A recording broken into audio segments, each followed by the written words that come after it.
L'homme prudent voit le mal de loin. Baninga tango kokie. Papi gene tolobe la vie. Papi gene. Papi gene tolobe la vie. Papi gene tolobe la vie. Papi gene tolobe la vie. Yo suis sauté pas. Nazaraka moninga na yote. Ngai se beniko popo lipo kulutu ya baleki. Nazaraka moninga na yote. Pena kotikala kozala moninga na yote. Papi gene tolobe la vie. Mister Siatoul. Nazalaka moninga na yote.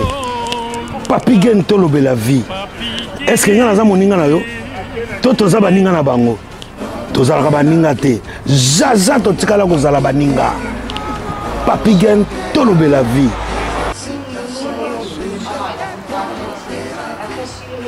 Ambro Jenny, Papi gene, nazala moninga na yo te. Papi gene. Nazala moninga na yo te.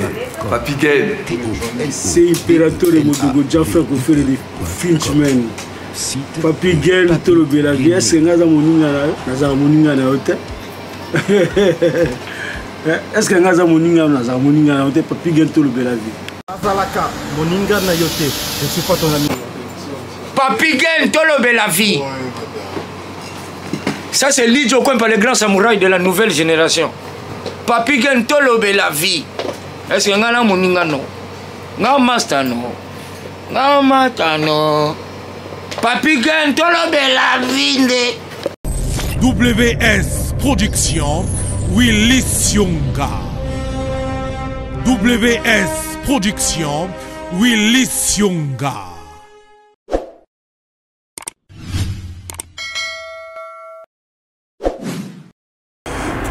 Bande Kotopesi bino mbote partout bolanda kabiso na tolobe la vie officielle. Merci na confiance bolingo bozaka nango à travers bandeko ya bino. Leo nazo yamba moko ya bana Congo ndeko na biso. Lui c'est un pasteur. Ayeli biso message moko eza vraiment important. Message wana ego touché batutu. Sokoza monter malam, je crois que message wana touché yo.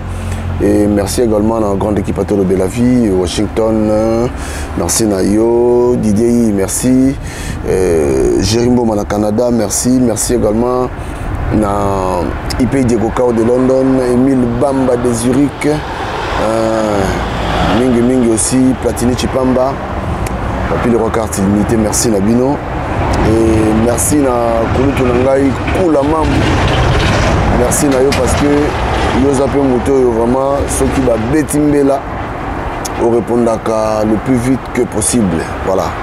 Nazana Ndeko, je crois qu'il a se présenter au pays Bitam sous l'émission Kala. Lui c'est le pasteur Basile. Pasteur, bonjour. Bonjour frère Papi Gene. Bonjour pour l'opportunité au PCI Bisso, surtout particulièrement Ngaïna Lekana. Na chaîne na yo nzamba zolokumu pour un message autozanango. Voilà. Et puis nous sommes sous l'arbre dans cet été, il fait beau. Voilà. OK. Bon ni kasi mikolo belé tout le monde en était hein. Voilà, tout ça to compter toujours musala nzambe en nakati ya France et puis particulièrement en la région parisienne. Place au Seigneur à Bombi Bisso, tout ça, la Moussa Nzambe, Bananzamba Pambolama, donc tous ali. Voilà, alors Lélo, il y a un message un peu particulier, message en Ozani, message au Tozalango, Ezali, message à SOS, Tozo lancé pour Ndekona Bisso, le pasteur Christian Kimbukusu, est autrement connu sous le nom du pasteur Christian Dakumuda. Voilà. Et notre bien-aimé est malade. Aza Pinza malade. Normalement, ils ont la possibilité pour tout sunga musali na nzambe. To sunga mwana na nzambe, to sunga moto na nzambe. Les ont biso tout ça la yango. Donc voilà l'une des raisons et celle qui est au Lekana émission pour te lancer invitation et au tombela ton message et pas ya communauté chrétienne. Aza malade ezosenga lisungi siko lisungi yango ya ndenge nini? Normalement ezosenga autobengi possibilité financière. Pourquoi? Parce que selon les médecins, ceux qui surtout aza évacué libanda mboka et ça malamu et ça malamu et puis au recevoir guérison na ya bien peur zonga vana baita na ye nyonso. Donc ils ont senga bipaza na Kinshasa, il faut songa et puis surtout soutenir pour abima libanda et puis tout est au solanaï tout à l'heure dans un hôpital. Ils ont senga toujours des moyens financiers. Voilà.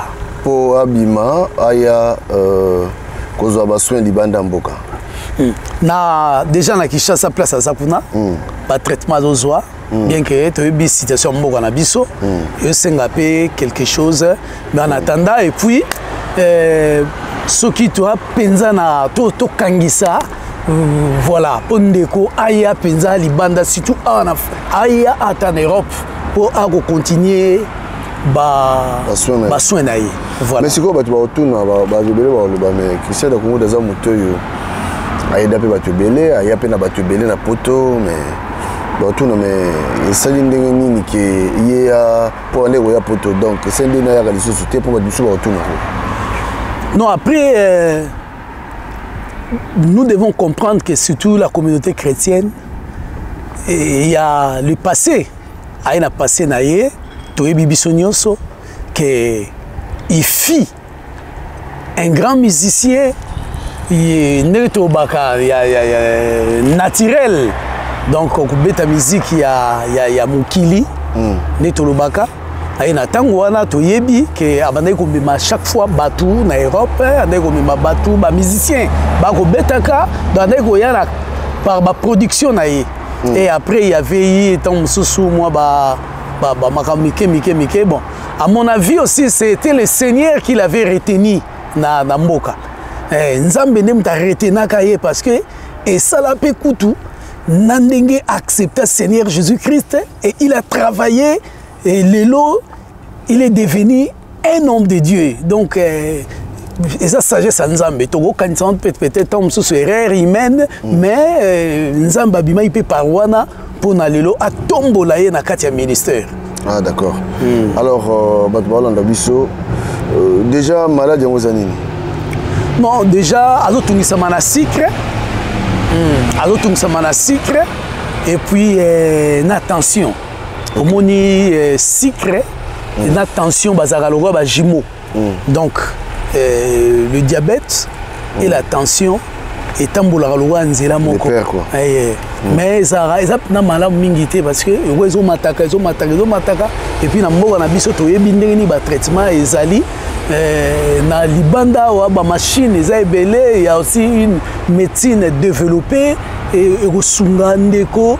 Ah, je rappelle ni traitement et malam. Donc présentement, Aza hospitalisé. Présentement, Aza hospitalisé, Aza dans l'hôpital, ce qui demande aussi beaucoup, moyens importants. Et puis, à part ces moyens-là, nous sommes dans l'hôpital, tout kangisa sous moyens au salarié abima libanda yamboka. Voilà. Alors si vous pour na batuba, nazasio mbela o batuba yoka yango pour batuba. Va contribuer, c'est-à-dire va taper moi cotisation na bango na moto pas se payer ça batubele surtout banalemba balanda biso c'est da komoda za moko ya bato vraiment ba se payer ça bato musicien moi za na polémique té azara na sans polémique tombe ta musique comme qui azara na polémique té mais en tout cas il était fort. Nzembo peut être édifié bato ce côté gona c'est normal. Alors Batouba Sandeni pour peut-être celui qui a tout. Déjà, pour la Batou, les sungi, to cotisation, to aide, ya Batou, to zana, to contacter Bisso, na numéro Oyo, to Rolandango na ba image, donc WhatsApp il y a 07 51 00 70 77. To pour na bande comme sou au bazali banda ya français to ba 07 51 00 70, 77. Donc, pour la français, on a à Belgique. Donc, tu as un numéro na WhatsApp. Et puis, numéro à compte bancaire et aux anaséoana, bandeko, pour esunga. Mutumusou à Suède, ou en Finlande, ou en Angleterre, ou en Canada, États-Unis, ou en Inde, ou en Chine, les Congolais, tous partout. Ou en Égypte, en Afrique du Sud, ils ont contribué. Bon, mon lycée tobito ando pasaka tant sous par Western Union, MoneyGram, ça m'a bêté. Mais pour nous faciliter batu tout numéro à compte bancaire, au sali virement na yo, so sali virement na yo directement et quand on a compte bancaire wana et il y aura toujours la traçabilité. Donc tu rolande lango bien. Tout le monde a combo na yo et tout. Donc bah document na oza na ngombongo koti to yeba ki ambongo wana. Et puis ça entre les mains, il y a corps pastoral awa. Il y a corps pastoral awa en France. To kozwa yango bien pe et comme na destination na yango prévu. Na destination prévu pe ko sala musala oyo to lobeli. Donc tout ça là vraiment makasi wana. Mais ce qu'on doit retourner par rapport à Christian Dakumouda, vous en avez relation parce que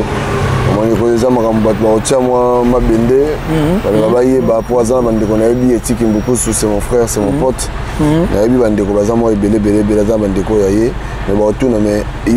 Au nom de qui? En fait, SOS, tant on lancé en haut, na cadre ya famille charnelle te to lancé en haut na cadre ya corps du Christ. En fait, Christian Dakumouda, pasteur, il fait partie à corps du Christ. Donc, moi, Nazajpe, pasteur, je fais partie du corps du Christ. Et derrière moi, il y a aussi des pasteurs Bazali. Et tout à l'heure, je pense que Tozana pasteur Lassa Carlito. Donc, Makambo est banni partout. Et ça, Makambo, tout ça, bon, ils sont dans moulilité, mais Makambo est allé dans la lumière. Donc, on a un problème, on a s'inquiéter, tout ça là, pour soutenir Moutou, tout sunga Moutou. Voilà, tout y est bien aimé, Ndeko wana, Azan Ndeko Moko, il y a Kotombola, surtout nous les chrétiens. Nous les chrétiens. Christian Dakumouda a sali succès makasi na Congo. Ayembi banzembo batu babini nende konanga papi gena uti koloba batu babini batu bayembi en plein succès. En plein succès, bien aimé. A tiki la musique du monde. Et il est venu maintenant dans l'église. C'est difficile que Moutou en plein succès Akata Nengwa, mais Akata en plein succès. Il a tous les atouts pour continuer sa musique, mais obstacle à la guitare. Mais Andimi pona Yesu. Et Ayekati Nabiso. Et puis Atiki Bongote a travaillé spiritualité. Nzamba Memie a commis le lot ministre de la parole de Dieu. C'est un avantage. Azali pièce majeure dans le milieu ecclésiastique.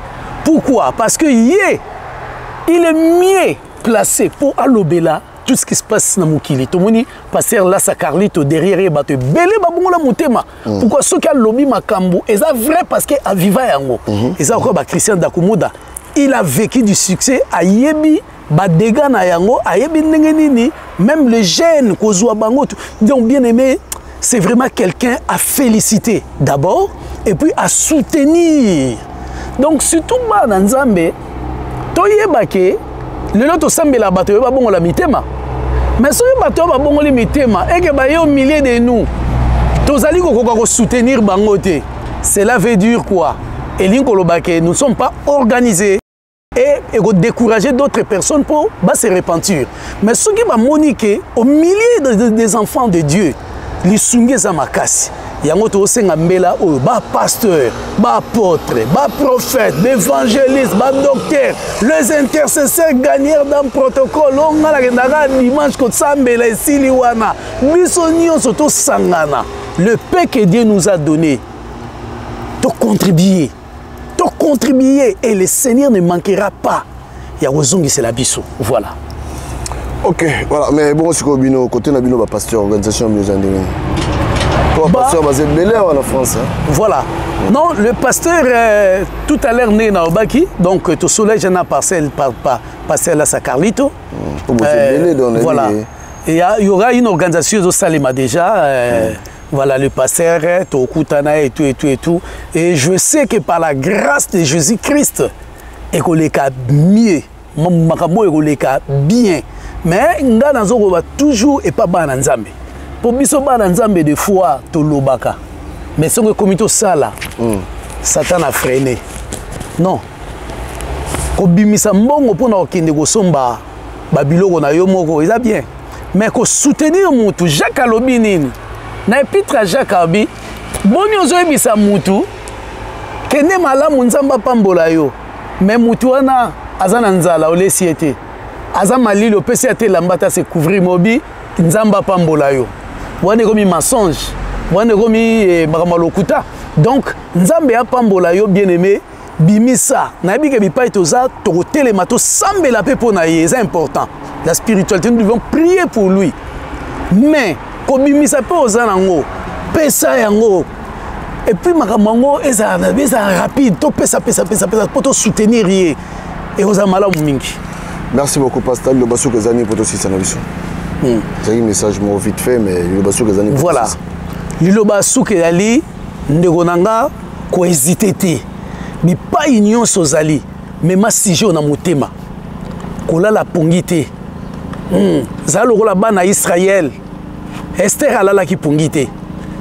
Tango ayoki ke balingi basala peuple na ye mabe. Wande kona biso azobela kola la pongité. Telema sambela pona ye. Luka ba moyen. Financer makambo yo. Tinda mbongo. Ponde kona biso za rapidement évacué. Nzambe akopambola yo. Omoni oko bomba. Nzamba oka pasi makasi. Bible lobi tozongiseli yo nzambe oyo pesaki biso. Elinko lobake oyo tosimbaka na maboko na biso ezali yo nzamba pesaka biso. Donc eza d'abord ya biso te uti pa nzambe. Alors biso pe tozongisa tokozongisela nzambe ndenge nini. Na lisungi surtout homme de Dieu. Je lancerai aussi ces messages peut-être pour ceux-là qui n'écoutent pas notre langue du pays. Donc je vais dire qu'il y a un homme de Dieu parmi nous qui souffre. Pour nos bien-aimés de Côte d'Ivoire, Gabon, Mali, Sénégal, France, les Antilles. Voilà, nous avons un pasteur qui s'appelle Christian Kimbukusu. Il est au pays, c'est un homme de Dieu. Il est malade. Il doit être traité. Et ça nous demande des moyens, des possibilités financières. Voilà, bien-aimés, c'est pourquoi nous lançons ces messages. Là où vous êtes, vous pouvez faire quelque chose pour aider notre frère. Il y a le numéro de l'IBAN de banque et il y a aussi le numéro de WhatsApp. Regardez et par ces numéros de compte bancaire, vous pouvez faire vos virements et cela parviendra là où notre frère est. Voilà, que Dieu vous bénisse. Merci na bandeko yo kimbela oyo. Je crois que balobaka aimons-nous vivants et puis makambo basalanga tant muta vivant, so muta kufi a toute cotisation à combien à mon anangote. À mon anangote et puis ça n'a rien. Donc na ocha malam mutu ocha na ote. So lingo sunga mutu tango vivant. Voilà les important. Moi babilo tout ça na simaso muta kufi. Moi je crois qu'il n'y a pas de ça parce que Moutouana Koufi, dans la personne il est parti, c'est fini donc tout le monde a gagné sous plus jamais donc ça sert à rien au savez fort moroboy. Tout ça on va par compassion mais J'espère bien, il faut aider mon temps à vivre. Je crois que Mbela Oyo, Ndekwaza hospitalisé, ceux qui te reçongaient pendant un moment où Azali Wana, autant que moi les sungis ne savent pas, Abimaya aux soins na poto. Et voilà. Je crois que Tom Sousou et vous allez mal et puis nous allons reprendre pour la raison. D'ici là, votre cabane. Papa Bigen pour na bana lemba. Voilà. Voilà. Pour na bana lemba. Bana lemba. To bandi vraiment to zubina lemba et puis pas e bandaka. E bandaka wapi bana en échangeur. Et bana en échangeur. To zu lemba échangeur. Bana kan riche. Lemba foi. Tu es na lemba terminus. Lemba salongo. Tu es salongo sud, salongo nord, tu es léopard. Tu es na Livoulou. Tu es tu es Rigini, quartier résidentiel. Tu es Rigini encore. Tu es Livoulou. Tu es Mbanza Lemba. Tu es campus, plateau des professeurs. Bana lemba, boebi nini. Boufandana Christian Dakumuda. Comment est-ce que Honora Bino, Honora Makasi, mais faites quelque chose pour lui. Bon bouger, bon ça est belé na poto, na France est belé, na Belgique est belé. Bisoni surtout sangana, lokola mutu moko pour esa la malam pour na ndeko na biso. Mais na lingi pe na pesa message moko ya goboke bisi. C'est-à-dire le problème c'est quel? Tant que lobby Makambo, il y a aussi des escrocs qui viennent avec des faux comptes. Qui viennent avec des faux comptes. Message au Saliangoa n'a pas pigen. Ba faux compte et bimara ebele. Donc, moyibi ya rosaranate. Donc, problème na il faut escroquer même au milieu de l'église. Faites attention. Botala bien yango moni bomona so moni ben wana bomona na combo atoche combo ya Basile Tukadila donc banque wana eza my French bank o nga nazali to tiango et puis bomoyi to passer na papi gen bolanda na lien oyo bolanda mutu musute to li des na banini dispersé parce que au monde que batu non et puis faites attention na roluga au profiter soko ngo oyiba papa, au moni maladie wana et rolonga pa na ye malamo ye kota na nzoto na yo. Donc ba mégarate parmi batnanzambe. Moto tika biloko wana. Voilà. Merci. Merci beaucoup Bandeko Bolandi Biso, donc restez connectés sur Tolo Belavie officiel. Merci. Bye bye. Bye bye.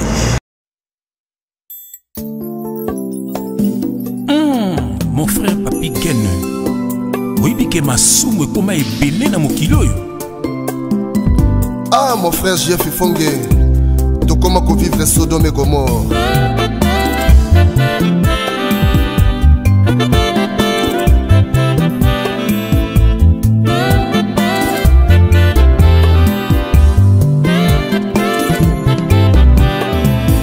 Sodome et Gomorre, Songili Sousou. Sodome et Gomorre, Songili Sousou. Mabe koma malamu de mabe bato bakoma koboma na lokola banyama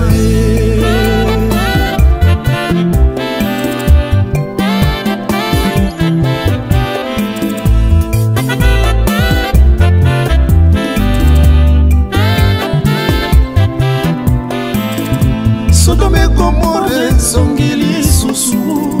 Sodome et Gomorre Songili Sousou. Mabe koma malamu de mabe bato bakoma kosasa na lokola banyama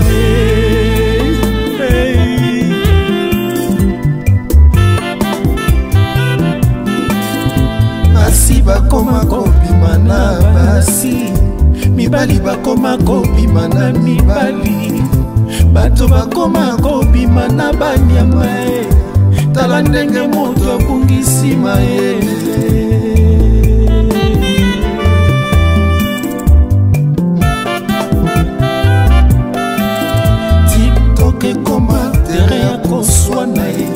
règlement des comptes comme na réseaux sociaux respect la communauté salakali susute yango biso totenosaka bato ya boye quelle grâce oh Nzambe Yesu merci akoya lokola soki akuti yo na masumu kotikala ye erango oyo tika mabelanda Yesu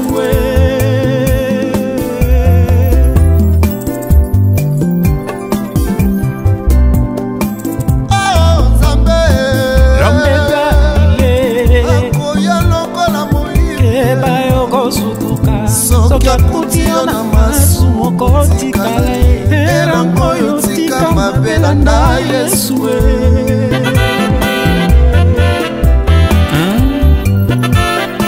Dans Ésaïe 55, verset 6, la parole de Dieu déclare: cherchez l'Éternel pendant qu'il se trouve, qui dit Bamabe Nekonangai. Sodome Gomorre zongili susu, Sodome Gomorre zongili susu, mabe koma malamu, malamu nde mabe, bato bakoma kofinga na lokola banyama